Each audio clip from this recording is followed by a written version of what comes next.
ani isa hedduu waan jaalladhuuf abdii kutachuu hin dandeenyeem. Si jibbee miti addamayyuu fagaadhee bayyarraa bayyuu obseen dadhabee jiraachuu furmaataan see fagaachuu. Ani maqaan koo Faaxeen Jaamam kan itti dhaladhe Arsii Lixaa yoo ta'u kan hin jiraadhu biyya Arabaatiin akkuma nama tokko mucaa tokkoon wal bareem waa'ee jaalalaa waliin haasa'uu eegaleem. Ani yeroon isaa wal baruu barattuu kutaa lamaan tureem osuma isaa wajjin haasofnu kutaa 8 xumureem. Anaa fi mucaan kun baay'ee nama wal jaalatudha.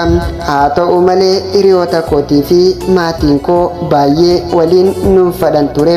Osuma akkas taanu ani barumsa koo addaan kutee gara biyya Arabaa imalee ergaan gara biyya Arabaa imalee booda mucaan kun jaalallee biraa biyya keessatti wajjin jiraachuu eegale.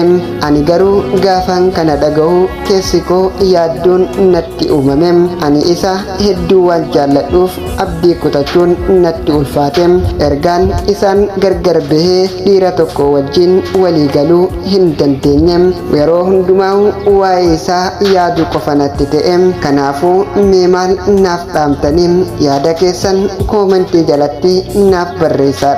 Galatooma. Biisuuf garaa muraadhee jiraachuuf sirraa fagaadhee andeemus fayyaa baqadhee didee naafuu yaalli kee.